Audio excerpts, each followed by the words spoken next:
Bon Père céleste, on aimerait encore se tourner vers toi parce que c'est toi qui est notre Dieu, le Dieu Tout-Puissant. Puis tu nous as dit, voici mon Fils bien-aimé, celui en qui tu as mis tout ton amour, Seigneur. Puis tu nous dis maintenant, écoutez-lui, écoutez-le. Puis c'est ce qu'on veut faire ce matin, Seigneur, puis poursuivre avec toi, en toi. Seigneur, on ne veut pas croire n'importe quoi. Notre foi doit venir de tes paroles seulement, et c'est ce qu'on veut. Comprendre, entendre et marcher avec toi. Merci Seigneur. Merci Seigneur Jésus-Christ, notre Maître et Sauveur. Amen. Bien, on est rendu à... Oh, excusez, je ne vais pas remarquer. On est rendu à la fin du chapitre 25 qu'on a vu la semaine dernière, dimanche passé. Mais c'est un tout, ça, du chapitre 24 à 25. Il y a un sujet que Jésus nous parle, son avènement. Puis ce matin, bien, c'est ce qu'on va aller voir, la synthèse de tout ça. Parce qu'il y a eu beaucoup d'informations, ça a pris plusieurs semaines avant de passer au travers de tout ça, puis on va aller le regarder rapidement. Qu'est-ce que ça fait, puis qu'est-ce que ça nous dit surtout. À quoi traite Matthieu 24 et 25? Jésus répond à la question de ses disciples. Dis-nous quand ces choses arriveront, puis quel sera le signe de ton avènement et de la fin du monde. Fait que quand est-ce ça va arriver, Seigneur? Fait que Jésus va nous répondre avec une grande démarche qu'un chrétien peut s'appuyer à 100%. Prête même à tasser ce que des hommes disent ou pas. Une démarche biblique selon les paroles de Dieu même. Là d'où doit provenir tout ce qu'un chrétien doit placer sa foi. Si ce n'est pas écrit dans la parole, puis tu places ta foi dans ça, danger, danger. Qui a fait, voici ce que Dieu dit, qui a fait entendre sa voix comme moi, qu'il le déclare, puis qu'il le prouve? Qui peut contester avec Dieu? Prouve-les. Tu es meilleur que Dieu. Tu peux dire des choses mieux que Dieu. Depuis que j'ai établi le peuple ancien, il nous ramène à la création, qu'il annonce l'avenir et ce qui doit arriver. Puis on en voit plein aujourd'hui de personnes qui affirment des choses, mais qui ne viennent pas strictement de la parole de Dieu. Hier, j'ai un conducteur d'une assemblée qui m'a appelé pour poser des questions par rapport. Il dit, il y a 3 positions dans la Bible. Il n'y a pas 3 positions dans la Bible. Il y en a une seule position dans la Bible. Mais les gens ne sont pas toujours prêts à l'entendre. Fait que les autres positions, 3 positions vraies, 3 vérités qui se contredisent, je peux être vrai. Jésus va y répondre avec une grande simplicité déconcertante. Moi, quand j'ai lu ça du début, Matthieu 24 à la fin, wow, c'est simple ce qu'il me dit. Pourquoi c'est devenu si compliqué? Parce que je me suis laissé dire une affaire ici, une affaire là, ajouter des petits bouts qui n'étaient pas dans les paroles que Jésus même nous a dit. Pourtant, Jésus a dit quoi? Prenez-y garde. Voici, je vous ai quoi? Tout prédit. Il nous a-tu caché quelque chose? Il a-tu oublié de nous dire quelque chose d'important pour les chrétiens? Mais savez-vous qu'il y en a qui croient que c'est pas pour les chrétiens, ça, que Jésus parle là. C'est pour les Juifs ou c'est pour quelqu'un d'autre. Je ne sais pas comment ils vont répondre à Dieu de ça. Jésus a dit, enseignez-leur tout ce que je vous ai appris et commandé.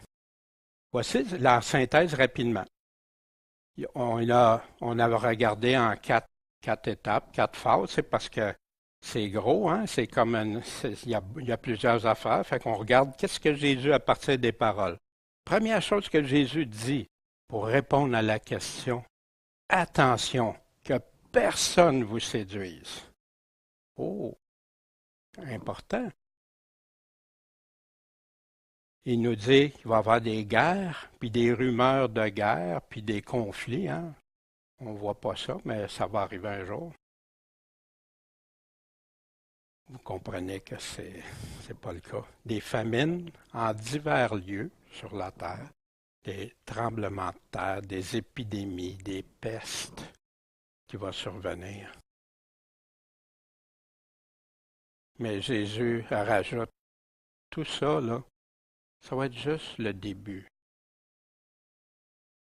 En passant, il parle, on va voir par la suite, il nous a averti la grande séduction. Hein? Ben oui, dans la parole de Dieu, un Dieu contrefait, l'Antéchrist qui va aller s'asseoir dans le temple, se proclamer Dieu. Un Jésus contrefait, Matthieu 24, il y en a plusieurs qui vont dire, c'est moi le Christ ou c'est moi qui représente le Christ. Dans 2 Corinthiens 11.4 qui revient, c'est là qu'on va apprendre, dans 2 Corinthiens 11.4, qu'il y a un Jésus contrefait, un autre Jésus, un autre esprit, puis il en parle ailleurs aussi, puis de tester les esprits. Un évangile contrefait, il en parle dans 2 Corinthiens 11, puis dans Galates, un autre évangile, puis qu'est-ce qui arrive si on croit à un autre évangile? Wow, la séduction! Ils n'ont pas l'amour de la vérité. C'est quoi l'amour de la vérité? C'est dire, Dieu, tu as les paroles de la vérité. C'est toi qui parles, c'est toi que j'écoute. Les apôtres contrefaits, des ministres contrefaits, des faux prophètes, ils en parlent encore, hein? Ils se déguisent en anges de lumière. Quelqu'un hier qui me parlait, ben il y a quelqu'un qui a eu une vision, tu sais, puis elle savait. Attends une minute, sois prudent avec ça. Parce que, oui, ils peuvent dire la vérité. Vous vous souvenez, la femme qui avait un esprit de python, elle disait-tu des mensonges? Ben non, elle était telle de Dieu. Des prophètes contrefaits, des signes et des miracles contrefaits. C'est plein d'aspects que le Seigneur nous a mis en garde. Puis même des adorateurs contrefaits. Parce que Dieu veut quoi? Des adorateurs comment?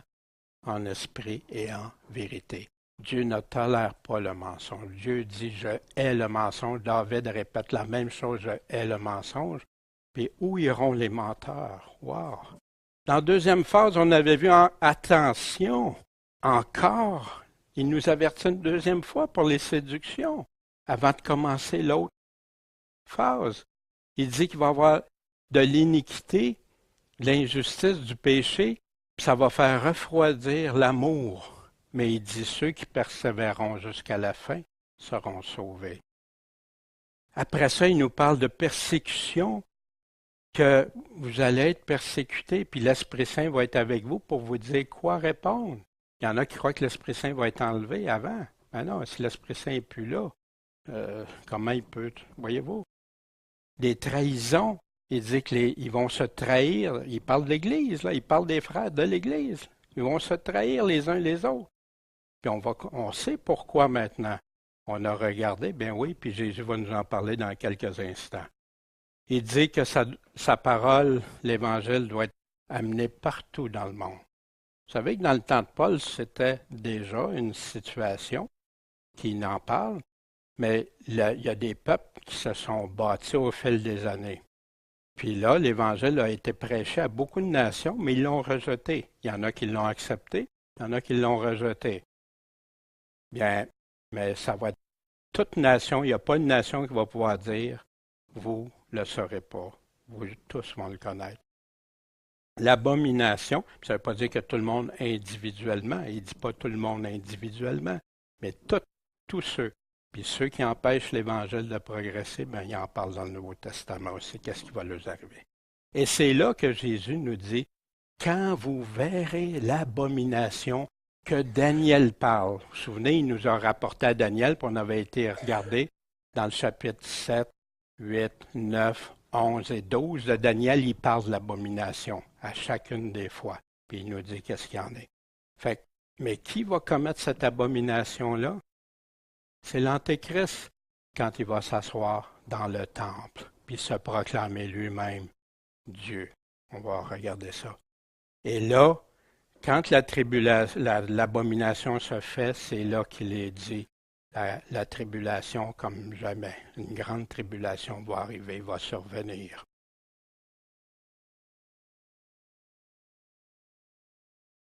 Mais il dit que cette tribulation-là, en passant, elle vient de qui, la tribulation?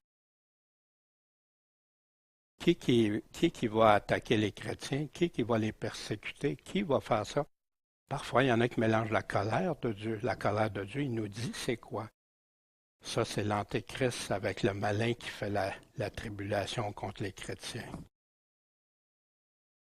Il nous dit, même pour ceux qui sont en Judée, spécifiquement, parce que l'abomination va se partir là. C'est de là que tout va partir quand il va s'asseoir dans le temple. De prier pour qu'il y ait des circonstances plus favorables, que ce ne soit pas un jour de sabbat. Qu'est-ce qui se passe en Judée un jour de sabbat, puis que ce ne soit pas en hiver? Qu'est-ce qui se passe en hiver? Puis, encore là, il revient pour la troisième fois. Dans quelques versets, attention, mensonge, séduction, prophète, faux Christ. Il nous l'aurait dit, répète. Vous allez voir le lien aussi avec les vierges insensées ou les vierges sages aussi. Des signes, des miracles. Wow, ça va être tellement extraordinaire ce qu'ils vont faire. Ben oui, par la puissance de qui? C'est pas de Dieu. Puis là, il y en a qui disent, ben nous autres, les chrétiens, c'est impossible d'être séduits. Ben, pourquoi Jésus nous avertit tant que ça? Parce que c'est écrit si possible. Ben, les chrétiens peuvent être séduits. C'est rempli d'avertissements au travers du Nouveau Testament. Sans ça, on n'aurait pas besoin que l'Esprit Saint ait convaincu Jésus, que l'Esprit Saint ait convaincu les apôtres de nous écrire, nous liser et nous écrire. Et là, bien sûr, ces avertissements-là. Mais il y en a que ces avertissements-là, ils passent facilement par-dessus, parce que ce n'est pas pour eux autres. Il y en a qui croient qu'à partir du verset 14, ça vient des Bibles d'études de Scofield surtout, que non, c'est pas pour les chrétiens. Mais où tu trouves ça? Où Jésus a dit ça? Puis que le retour du Seigneur va se faire comment? Comme des éclairs, d'est en ouest. Il nous dit que où il va y avoir les aigles autour de la carcasse. Puis quand tu vas voir dans l'Armageddon, ça se produit. Le soleil, la lune, les étoiles, les puissances des cieux, ébranlées. Fait que Jésus nous donne toute une chronologie très simple qu'on peut suivre mot à mot, puis très simple. Le signe, vous vous souvenez la question qu'ils ont posée, les apôtres ont posée, quel est le signe de ton avènement? Quand il va arriver, c'est l'avènement, son avènement au singulier. Il n'a jamais parlé d'avènement au pluriel. La terreur, les gens se cachent. Ils ont peur. Ils ne sont pas détruits encore, mais ils ont peur. La colère de Dieu arrive. Ils le voient arriver. Ils le voient sur les nuées. Puis c'est là que Jésus nous dit qu'il va y avoir la réunion de ceux qui croient en lui. Le rassemblement. C'est là qu'il vient chercher les siens. Mais il y a tout ça qu'il nous a dit avant. Quand est-ce qu'il nous dit qu'il vient chercher? À la dernière trompette. C'est quand la dernière trompette que Jésus nous parle? S'il y en a un autre après ça, ça veut dire que ça serait loin si ce n'est pas la dernière trompette. Puis l'Esprit Saint n'aurait jamais trompé l'apôtre Paul en lui donnant une fausse information. Et ça nous donne la réponse de Jésus. Mais Jésus, dans sa bonté, va beaucoup plus loin. Parce qu'il va nous dire comment l'attendre. Mais juste une petite chose, des fois qui a fait de la confusion. Le camp immuable de Jésus pour l'imminence de son retour. Parce qu'on entend souvent ça, Jésus va revenir d'une minute à l'autre.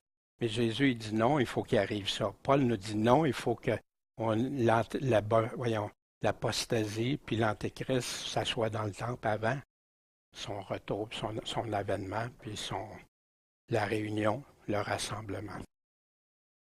Fait que, qu'est-ce que Jésus nous dit? Il nous dit qu'à partir de quand il va revenir? Il nous dit que tout ça va se passer dans la même génération. De quoi? Toutes ces choses décrites avant, tout ce qu'il nous a prédit, annoncé. Jésus nous parle du figuier. Quand est-ce qu'il va être à la porte? Quand est-ce qu'il s'en vient? Il nous le dit. Puis il donne le figuier. Il y en a qui interprètent ça comme étant Israël. Mais Luc nous dit, le figuier est tous les arbres. C'est pas Israël, il n'y a pas dit Israël, mais le figuier est un des symboles d'Israël. L'olivier est un des symboles d'Israël. Plusieurs choses sont des symboles. Mais il y a une chose, par exemple. Tu connais la saison, mais tu ne connaîtras pas quel jour, quelle heure.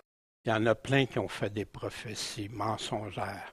On regarde pour les adventistes, juste avant, témoins de Jéhovah, plusieurs autres. Puis il y en a même dans les milieux protestants, c'est revenu à multiples reprises. Puis il y en a qui te promettent le retour de Jésus, mais sans tenir compte de ce qu'il t'a dit avant. Eux autres ils ont plus de connaissances que Jésus même, alors que Jésus dit qu'il nous a tout annoncé d'avance. À son avènement, ça va être comme au temps de Noé. Qu'est-ce qui s'est passé? Il va y avoir une protection. Combien de temps avant? Juste avant la colère de Dieu. Pour Lot, la même affaire. Mais il dit-tu que Noé n'a pas souffert pendant tout ce temps-là? Est-ce qu'il dit que Lot n'a pas souffert? Puis là, l'enlèvement et le châtiment, la Bible appelle toujours ça ce jour-là, son avènement, un jour, le même jour. C'est comme ça que la Bible le décrit. Fait que qui suis moi pour dire que c'est 2 jours différents? Je peux pas, j'ai pas cette autorité-là. Quelles conditions avant son avènement? Voici Paul ce qui nous dit pour ce qui regarde l'avènement de notre Seigneur Jésus-Christ. Et notre réunion, c'est quoi notre réunion avec lui? C'est quoi? Nous vous prions, frères, pas vous laisser ébranler facilement dans vos pensées, parce qu'on peut s'ébranler avec ça. Moi, ça m'a ébranlé déjà beaucoup les prophéties, puis là, j'avais peur même des fois certaines choses. Mais après, ben non, Seigneur, pas vous laisser troubler par quelque inspiration. Oui, moi, je le sais, ça. Ah oui, montre-moi là les paroles de Jésus. Où il a dit ça spécialement? Ben, c'est pas comme ça, c'est comme entre les lignes. Il faut lire entre les lignes puis ajouter des choses. Wow! Ou quelques paroles. N'importe qui parle. Quelques lettres, même qu'on dirait venir de nous. Comme si le jour était proche, comme si le jour était imminent. Qu'est-ce que Paul dit ici? Qui on va croire? Ce que les hommes m'ont déjà dit, m'ont déjà enseigné, puis j'étais confus. Ou si je vais croire la parole de Dieu? Que personne ne vous séduise en aucune manière, ni film, ni vidéo, ni livre, ni rien d'autre. Reste attaché à la parole de Christ. Puis il faut que la révolte, l'apostasie soit arrivée auparavant, avant, et qu'on ait vu l'homme de péché, le fils de la perdition, l'adversaire qui s'élève au-dessus de tout ce qu'on appelle Dieu et qu'on adore, jusqu'à s'asseoir comme Dieu dans le temple de Dieu, se proclamant lui-même Dieu. Puis plus bas, Jésus dit quand ça va arriver à son avènement. L'enlèvement, quand les gens enlèvent les chapitres, là, ils voient très bien pour ce qui est du jour de l'enlèvement, son avènement, ils mettent ça ensemble, toujours au singulier. Quand vous verrez ces choses, les séductions, les guerres, les famines, les pestes, la grande tribulation de l'Antéchrist, le soleil, la lune ébranlée, tout ce qui va arriver, les signes de son retour, la terreur que les gens vont vouloir se cacher. Ils ont niaisé Dieu, ils n'ont pas voulu lui obéir. Dans la grande tribulation, ils n'accepteront pas quoi? La marque de la bête. Mais il y en a qui vont l'accepter, ils vont choisir de ne pas perdre leur vie ici pour quelques mois, comparé à l'éternité. Puis là, le rassemblement, la réunion. Mais qu'est-ce qui se passe? Beaucoup vont découper cette partie-là puis dire, ben cette partie-là, c'est pas nous autres. Ça, il faut absolument que ça soit quelqu'un d'autre. Mais si c'est comme ça, c'est parce que c'est un autre évangile. Tu ne peux pas arriver avec un autre évangile. Tu ne peux pas arriver avec d'autres choses que Jésus a dit. En l'attendant. Maintenant, Jésus va nous le dire comment l'attendre par des comparaisons simples, pratiques, pour nous encourager à persévérer en attendant son retour. Qu'est-ce que Jésus nous dit? Ce qui attend des chrétiens au temps de la fin. Comment être préservé des séductions, des tromperies du temps de la fin? Ça se multiplie. Comment le servir fidèlement, être appelé bon serviteur? Comment rester éveillé, être sur nos gardes, pas être une vierge folle? De faire fructifier ce qui nous remet, puis d'assister les frères dans le besoin. Puis pourquoi c'est si important? Parce qu'il va y avoir juste deux destinées. Ceux qui vont avoir mis en pratique sa parole, puis ceux qui ne l'auront pas mis en pratique. Puis on va aller regarder ça. L'antidote, tu veux un antidote aux séductions de la fin? Les saintes lettres, la parole de Dieu, t'instruire. D'où vient ton instruction? Pourquoi? Le quoi? Le salut. Hein? Timothée ne connaissait pas le salut. Non. Timothée persévère, marche dans la parole de Dieu jusqu'à la fin. T'instruire.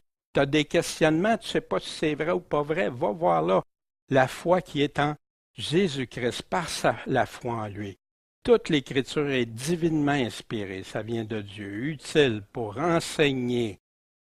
C'est là mon enseignement, pour me convaincre, pour me corriger, puis me former à la justice, le royaume et la justice de Dieu, afin que l'homme de Dieu soit accompli et propre à quoi? À toute bonne œuvre. Il y a un grand combat contre les œuvres. Il y en a qui véhiculent, on va regarder ça dans quelques instants, vous allez voir. Ensuite, il va nous dire comment l'attendre. Hein? Reconnaître les signes, ça va arriver dans la même génération. Restez éveillés.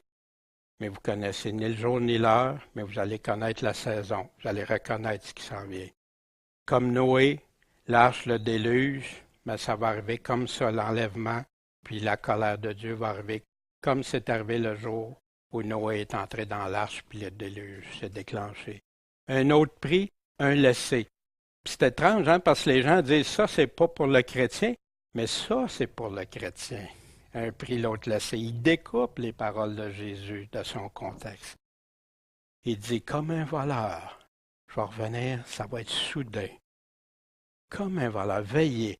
Il va nous parler du serviteur fidèle puis infidèle. Deux serviteurs qui disent Seigneur, qui suivent le Seigneur jusqu'à un certain point, puis l'autre pour toujours. Des vierges sages, insensées, les talents reçus, puis les boucs et brebis qui appellent les justes ou les injustes.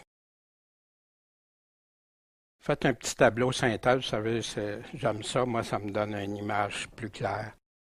Les sujets que Jésus aborde, serviteurs fidèles et infidèles. Ceux à qui il va dire qu'ils sont approuvés et bénis, puis ceux à qui il va dire qu'ils sont réprouvés et maudits.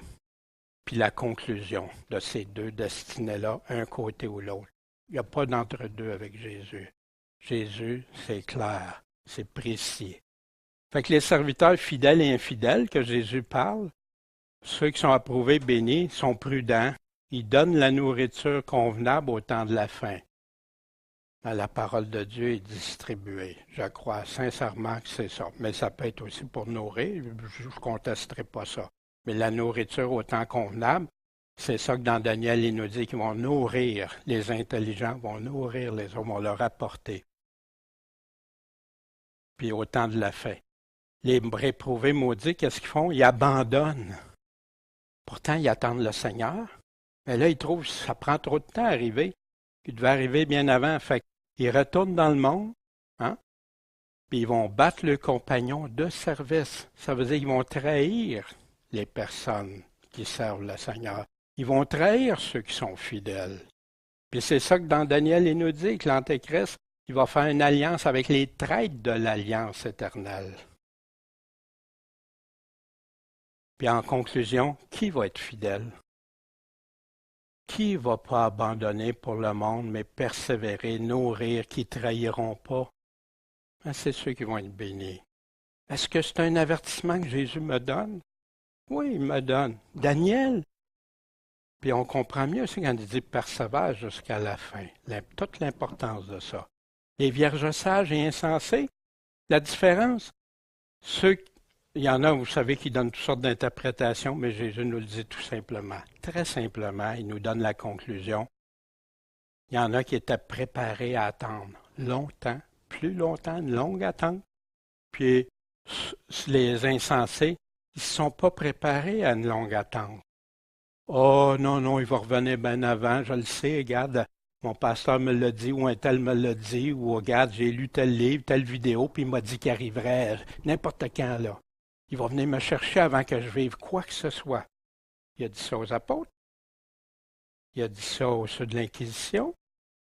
Il a dit ça à nos frères dans les 50 quelques pays qui souffrent actuellement pour le nom de Christ parce qu'ils ont la foi en Jésus-Christ.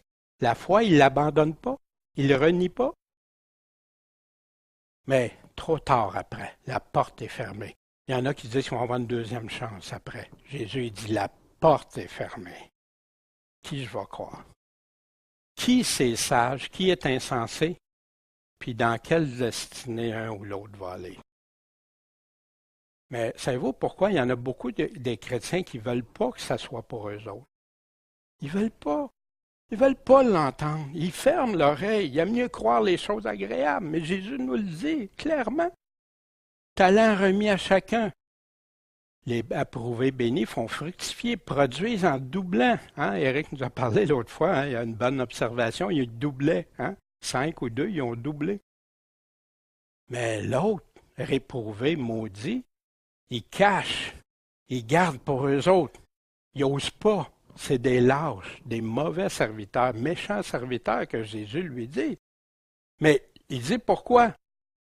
Lâche et paresseux serviteur inutile. Hein? Ben, faut-tu faire des œuvres pour être sauvé? On va regarder ça. On va regarder ce que la Bible nous dit clairement. Les œuvres du Seigneur, ça vient avec la foi.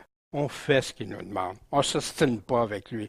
Mais il y en a tellement qui présentent les œuvres comme « Oh, tu vas être sauvé par tes œuvres. » Non, ben dis-le à Jésus. Dis-lui qu'est-ce qui est en... Conteste avec lui.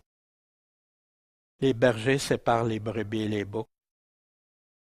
Ils viennent au secours de Jésus comment? En assistant le plus petit de mes frères. Ils ont faim, ils ont soif, ils sont en prison, ils sont malades. Ceux qui vont réprouver les maudits, ils ne viennent pas au secours de Jésus. Tout simplement, ils ne font pas, ils n'assistent pas ceux qui sont les frères, les petits qui sont en détresse. Fait qu'est-ce qu'ils font? Ils obéissent au commandement très spécifique de Jésus. C'est quoi son commandement qui nous parle ici? C'est quoi? Aide mon plus petit de mes frères. Mets en pratique l'amour, le commandement de l'amour. Obéis. C'est intéressant ici, hein? C'est oui ou non. Pas de zone grise avec le Seigneur. Pourquoi qu'il nous dit ça? Parce qu'il nous aime. Il se fait attention, ça va être plein de séductions. Des séductions, c'est rempli. Hein? Ceux qui ont faim, les justes, les brebis, hein? Ils donnent à manger, l'autre, il ne donne pas à manger. Il donne à boire, l'autre ne donne pas à boire. Il accueille les étrangers, l'autre n'accueille pas. Il donne des vêtements, l'autre n'en donne pas. Il visite ceux qui sont malades, puis les autres sont insensibles. Ceux qui sont en prison, ils visitent, mais les autres, ils ne le font pas. Ils n'ont pas fait ce que le Seigneur a demandé. C'est ça qui se passe ici. Mais ce n'est pas pour moi, ces passages-là. Non, non, ça se peut pas. Moi, j'ai mon salut, je suis riche maintenant, je suis sauvé. Fait que j'ai pas besoin d'écouter ça pour moi, c'est du superflu. Dis ça à Jésus quand tu vas être devant lui, seul, sans personne à côté de toi pour te dire non, non, c'est moi qui ai dit ça, puis en qui t'as cru? Qui t'a suivi? Ici, Jésus parle seulement pour les autres. C'est pas pour moi. Or, Mais là, puis là, ben, il fait des promesses, fait que ça, c'est pour moi. Puis là aussi, regarde, je vais être enlevé, là, il dit, là. Mais vous, il y en a qui ne réalisent pas une chose, les avertissements de Jésus. Jésus, il revient. Puis quand il va revenir, ça ne sera pas en sourdine, ça ne sera pas silencieux, ça ne sera pas... Non! À grand bruit de trompette. Mais les chrétiens qui s'en vont, pas préparés, infidèles, talents cachés, qui font pas, qui sont tièdes, qu'est-ce qu'il va faire aux tièdes? Ils sont lâches. Ils croient avoir, ils se croient riches, ils ont ça. Hey, j'ai tout, moi, j'ai pas besoin d'écouter les commandements de Jésus. Fait que là, tu vas être sauvé par tes œuvres? Non. Je vais être sauvé par celui qui m'a dit que je serais sauvé, puis il me le dit de le suivre, de lui obéir. Fait que qui que ce soit dise n'importe quoi d'autre, mais c'est devenu tellement grave, les gens présentent ça comme si tu dirais une hérésie, alors que c'est Jésus lui-même. Mais dis-le à Jésus qui dit des hérésies ou légalistes ou tout ça. Pas moi. Moi, je veux l'entendre, lui. Garde pas, veille pas, mais vous savez, quand tout ça va arriver, tout va disparaître de ceux-là qui veillent pas, qui gardent pas, qui font tout ça. Vous savez, comment rendre des chrétiens tièdes? De l'iniquité, du péché dans une assemblée. Fait que ça suscite des réactions qui peuvent être mitigées. Il y en a qui vont préférer garder le silence, pas rien dire, tolérer. Au nom de l'unité, hey, par amour, par unité, il ne faut rien dire. Fait que là, ben, si tu dis quelque chose, mais veux-tu aller voir?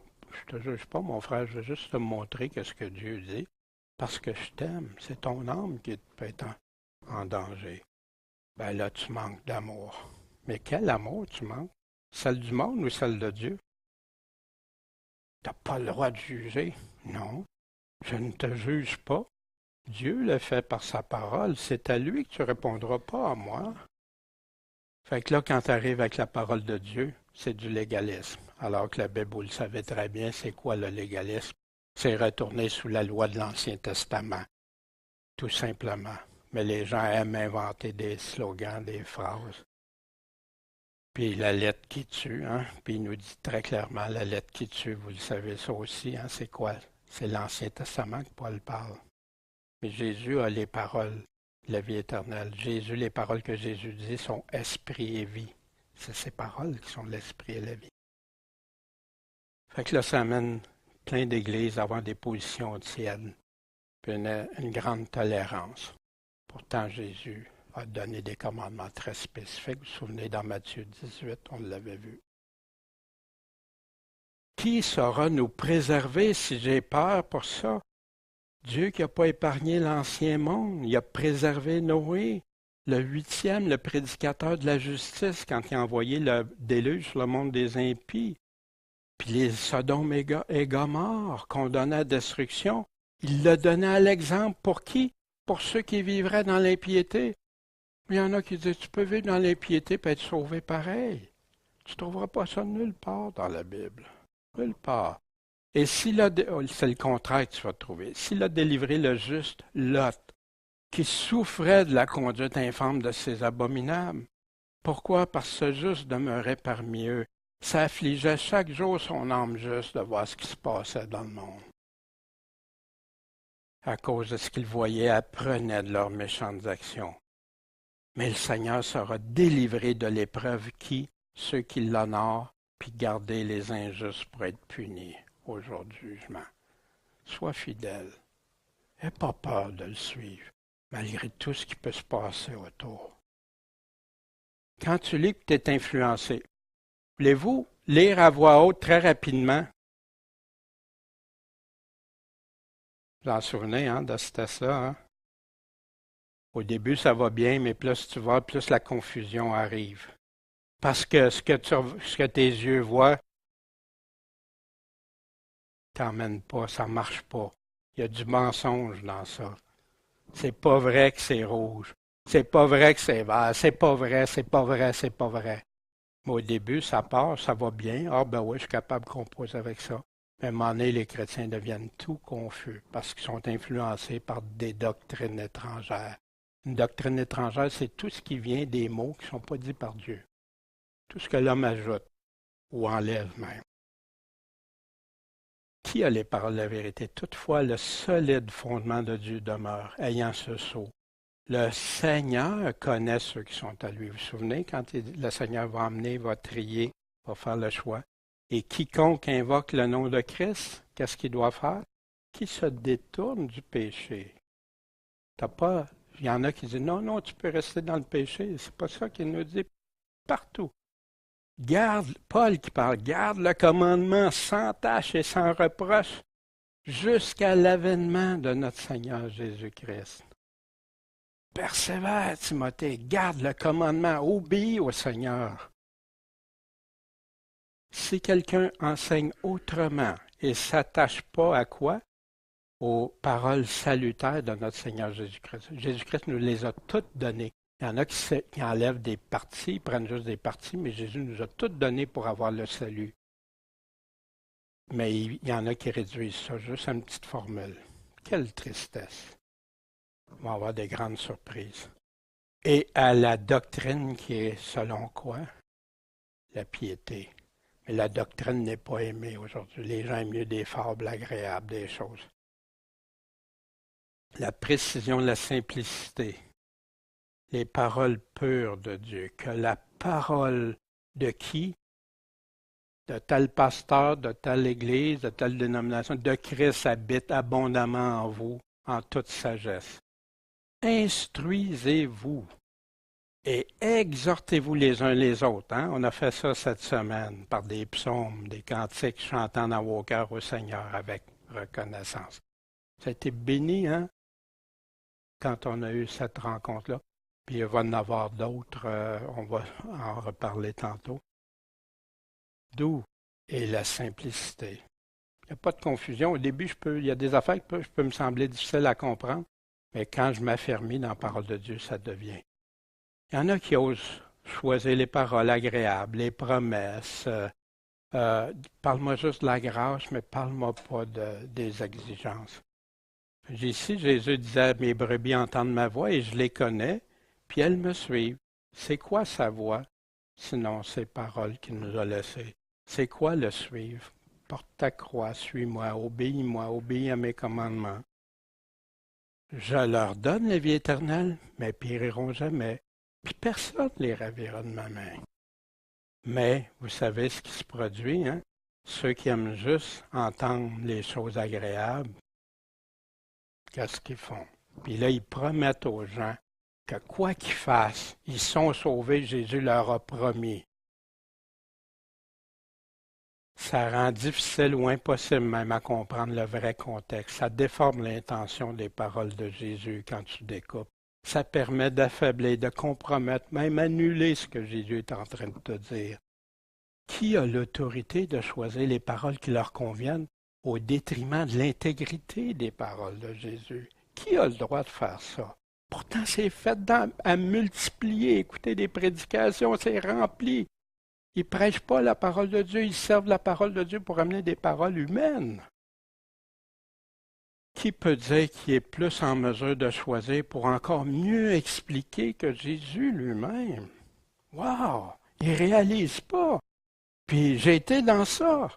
J'ai fait des choses, Seigneur, pardon.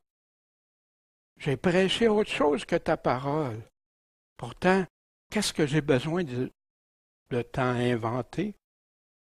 Tellement, oh Seigneur, t'es bon, mais moi, tu sais, wow. Ça rouvre la porte aux doctrines étrangères. Dieu a dit, mais moi, je peux vous dire, hein?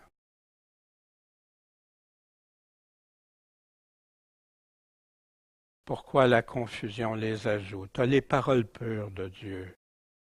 Mais là, tu arrives avec tes livres de théologie, tes livres d'un tel théologien, un tel qui dit ça, telle dénomination qui dit ça.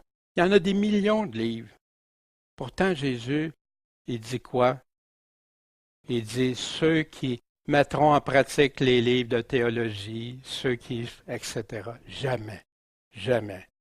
Puis de la théologie, il y en a de la bonne, mais il y en a de la corrompue. Puis il faut être très prudent avec ça.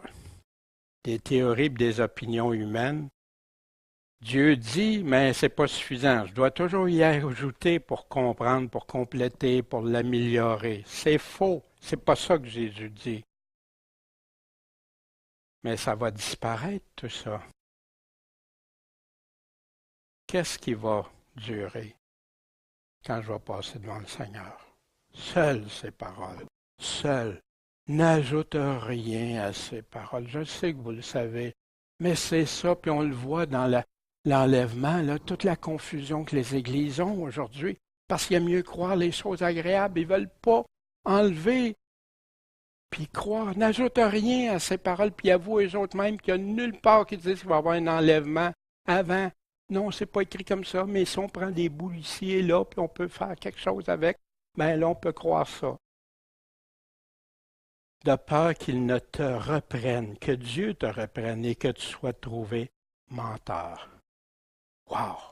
Où iront les menteurs?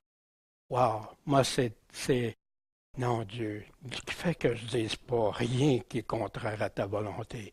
Sur quoi ça repose que tu crois? Ta foi est basée sur quoi? Ça doit venir de ce que tu entends. Ce que tu entends vient de la parole de Dieu. Nulle part ailleurs. Si tu bases ta foi ailleurs, tu es en danger. Ta foi, hein, tu es assis sur du solide. J'aurais aimé la faire tomber, mais je n'ai pas trouvé l'animation pour la faire tomber. Mais pour les bricoleurs, Dieu nous avertit, hein, ceux qui aiment faire des montages avec du bricolage. Il leur a dit, c'est ici le repos, que vous donniez du repos à celui qui est accablé. C'est ici le soulagement. Aidez votre prochain, aimez votre prochain. Mais ils n'ont pas voulu écouter. Aussi, la parole de l'Éternel sera pour eux loi sur loi sur loi, règle sur règle, un peu ici, mais un peu là. Pas toute la parole de Dieu. Ils choisissent ce qui fait leur affaire. Mais ça va faire quoi? En passant, ça, la prophétesse Ellen White, chez les Adventistes, elle utilise ça pour dire, gars, il faut prendre d'elle, il faut faire ça, Mais regardez bien ce que Dieu dit. Afin qu'en marchant, il tombe comme où? À la renverse, qu'il soit brisé et qu'il tombe dans le piège et qu'il soit pris. Wow! Wow! Qu'est-ce qui est 100% stable, 100% fiable? Écoute le conseil, reçois l'instruction, afin que tu sois sage jusqu'à la fin de tes jours. Persévère jusqu'à la fin. Il y a des pensées en grand nombre dans le cœur de l'homme. C'est-tu facile quand on entend des choses agréables? Mais le conseil de l'Éternel est immuable. Rien que tu peux changer. Mais comment on peut l'écouter? À partir des Écritures même, on retrouve comment comprendre les paroles de Dieu, en lui demandant, en cherchant, puis en vérifiant avec soin, comme les Béréens. Avec soin. Fais attention à tous les mots. Puis la Bible s'interprète par la Bible. Tu veux un bon dictionnaire biblique? La Bible est le meilleur dictionnaire biblique. Moi, j'allais dans un dictionnaire chrétien des fois, puis wow, c'était tout un wow. Puis retrouve ça dans la Bible, il y a juste une partie qui était dans la Bible, le reste venait tout de l'homme. Ou de théologie. Faire attention, qui parle à qui? Qui est-ce qui est concerné? De qui parle? Puis là, le mot final, qui va avoir raison? De quoi? Qu'est-ce qu'il est en train de parler?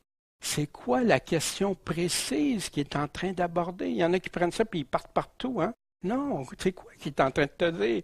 Quels mots qu'il utilise? Les mots-clés, des mots qu'il répète. Pourquoi je répète? Hein? Pourquoi? Dans quel but précisément? Les vierges folles, dans quel but qu'il nous le dit? Dans toutes les paraboles, dans quel but? Vous savez, chacune des paraboles pour la fin adresse un sujet spécifique. Chacun des aspects que Jésus veut qu'on soit fidèle à l'attendre. L'intention de l'auteur, c'est la conclusion qu'il en donne. C'est pour y a-t-il une période précise? Quand est-ce que ça va arriver? Puis comment ça va se dérouler? Y a-t-il une chronologie? Y a-t-il des moyens ou des façons que la Bible dit? Y a-t-il un endroit précis ou non?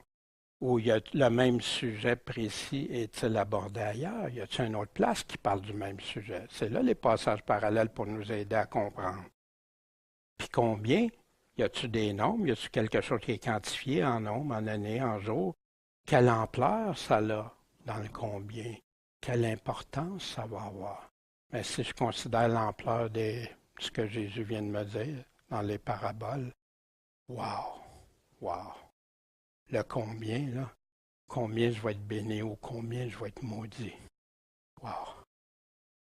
La lettre complète, vous le savez, ça. Je reviens sur ça, j'avais à cœur de ça, parce que des fois, c'est qu'on se rappelle ces choses-là, comment c'est important. C'est Jésus qui a les paroles de la vie éternelle. Pas moi, pas les autres. Moi, j'ai juste les paroles de la vie éternelle si je dis exactement ce qu'il dit. L'objet que non, non, moi je vois un triangle. Non, c'est un carré. Non, c'est un rond. Hein? Vous n'entendez pas ça dans différentes assemblées? Le texte, c'est ce qui parle. De quoi il est en train de parler. Des fois, c'est la lettre complète. Exemple dans Romains, les gens ne réalisent pas quand ils lisent ça tout en pièces détachées, du chapitre 1 aller jusqu'au chapitre 11, il parle à des Juifs, puis pour qu'ils acceptent que les gentils soient convertis eux autres comme eux autres. Puis quand il arrive après le chapitre 11, il dit aux gentils, ben vous autres, si vous faites comme eux autres, faites attention parce que Dieu peut vous retrancher aussi, comme il a fait pour des Juifs. Mais si tu n'as pas ça en toile de fond, puis tu fais du découpage, tu lis pas toute la lettre, puis elle est longue la lettre, c'est pour ça que les gens, mais le texte, la lettre, les co-textes, qu'est-ce qu'il y a? Y a-t-il d'autres textes qui parlent du même sujet? Prends ta Bible, prends une concordance, les passages parallèles, va vérifier. Puis le pentexte, ben c'est toute la Bible. Tu peux-tu contredire la Bible une place ou l'autre? Mais il y a plein de prédications qui contredisent dans la même lettre. Ils contredisent ce qui est écrit dans... Ils réussissent ça. Wow! Comment l'écouter? Es-tu prêt à le croire, le suivre de tout ton cœur?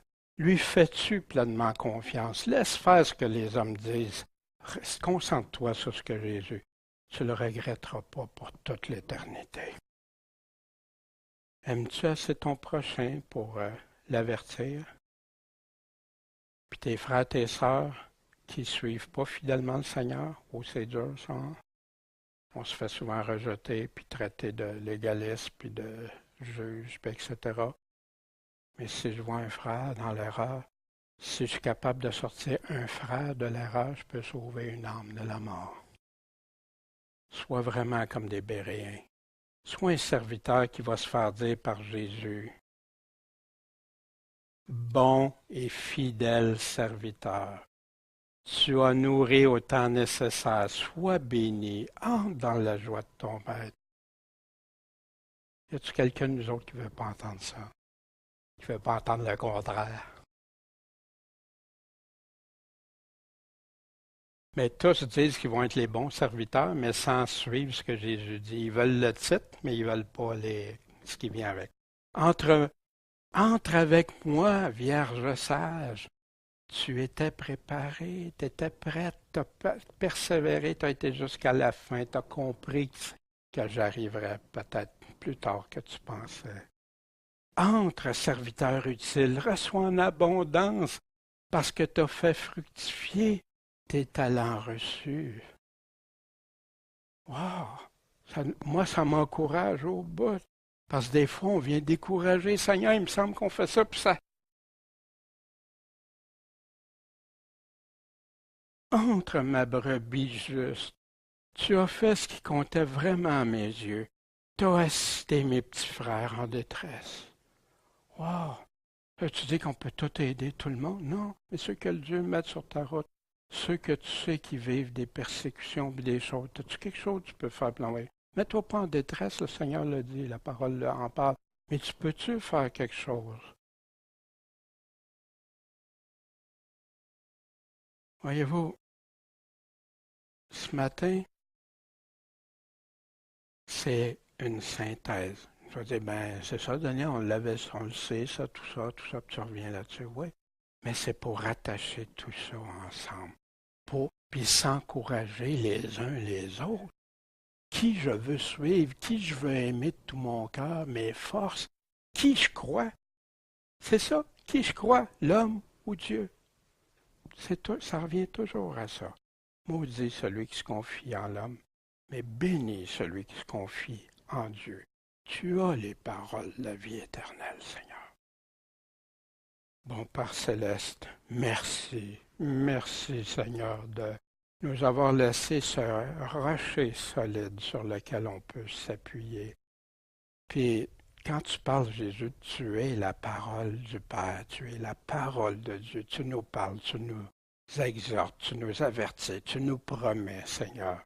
Tu nous aimes, tu ne veux pas qu'on s'en aille à la perdition. Aide-nous à demeurer toujours fidèles et marcher sur le chemin étroit. En ton saint nom, Jésus-Christ, Maître et Sauveur.